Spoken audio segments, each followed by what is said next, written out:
Hello साथियों, स्वागत है आपका मेरे YouTube channel Rahul Kaushik maths classes में। साथियों, एक्सरसाइज 3.1 मैट्रिक्स क्लास 12th का क्वेश्चन नंबर 6 का फर्स्ट पार्ट आपके सामने लिखा हुआ है। इसमें हमें एक्स वाई और जेड की वैल्यूज़ फाइंड आउट करनी है। साथियों देखिए, बीच में साइन है इक्वल का। इसका मतलब क्या है कि ये दोनों मैट्रिक्स इक्वल मैट्रिक्स हैं। इक्वल मैट्रिक्स वो होती हैं जिसमें order as well as in corresponding elements एक सेम होते हैं। तो देखिए, ऑर्डर 2/2 है और करस्पॉन्डिंग एलिमेंट्स सेम होने का मतलब ये कंडीशन है इक्वल मैट्रिक्स की। तो यहाँ पे ये A11 है, यहाँ पर भी A11 है। इसका मतलब क्या है, y की वैल्यू 4 हो जाएगी। ये क्या है, A21 है, ये A21 है, तो यहाँ से x की वैल्यू 1 हो जाएगी।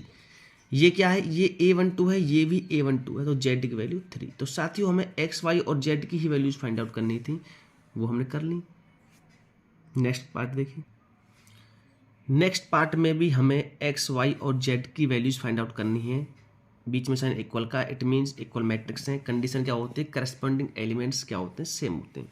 तो यहाँ पर देखिए 5 + z A21 है, ये भी A21 है, इन दोनों को इक्वल रखेंगे सबसे पहले। तो 5 से 5 कैंसिल आउट, z की जो वैल्यू निकल कर आई वो 0 हो गई। नेक्स्ट देखेंगे, यहाँ पर A11 क्या है, x + y, और यहाँ पर A11 क्या है, 6 है। इसे फर्स्ट इक्वेशन मान लो। यहाँ पर A22 क्या है, xy है, और यहाँ पर क्या है, 8 है, तो दोनों इक्वल हो गए। साथियों अब यहाँ से क्या करोगे आप, मान लो y की वैल्यू हम यहाँ से निकालते हैं फर्स्ट इक्वेशन से, तो वो हो जाएगी 6 - x।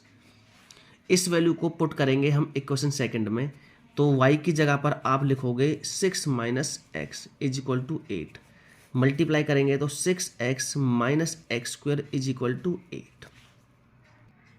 तो इक्वेशन x² - 6x + 8 हम लेफ्ट हैंड साइड को भी कहाँ ले गए, राइट हैंड साइड के में ले गए। ठीक है, तो यहाँ पर हम क्या करेंगे, फैक्टराइज। मल्टीप्लाई करके 8 चाहिए, ऐड और सब्ट्रैक्ट करके हमें 6 चाहिए।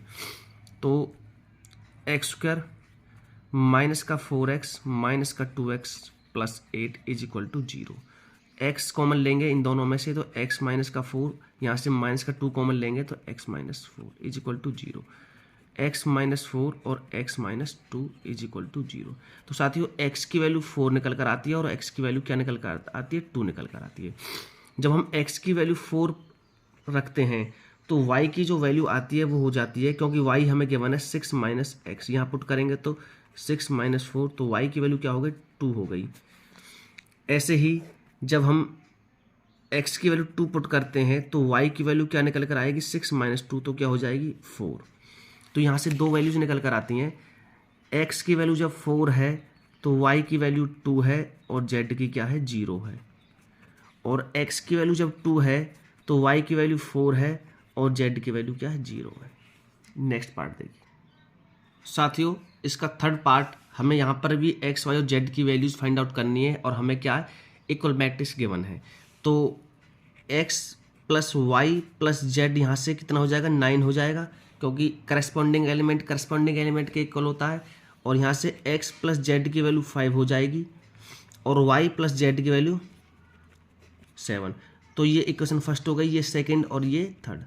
साथियों x + z की वैल्यू अगर मैं इक्वेशन फर्स्ट में रखता हूँ तो यहाँ से y की, यहाँ से क्या बचेगा, केवल y बचेगा। y + 5 = 9 हो जाएगा, क्यों, x + z की वैल्यू मैंने 5 पुट कर दी, तो यहाँ से y की वैल्यू निकल कर 4 आती है फर्स्ट। अब देखिए y + z की वैल्यू भी मैं इक्वेशन फर्स्ट में रखता हूँ तो यहाँ से मुझे x की वैल्यू निकल जाएगी। तो x + 7 = 9, तो x की वैल्यू क्या हो गई साथियों, 2 हो गई। अब x की वैल्यू आ गई, y की आ गई, तो z की हमें निकालनी है। x की वैल्यू 2 इक्वेशन सेकंड में पुट करिए तो 2 + z = 5, तो z की वैल्यू क्या हो जाएगी, यहाँ से 3। तो साथियों x की वैल्यू 2 हो गई, y की 4 और z की 3। ठीक है, तो आज के लिए इतना ही। धन्यवाद। चैनल को ज़्यादा से ज़्यादा सब्सक्राइब करें, शेयर करें वीडियोज़ को। धन्यवाद।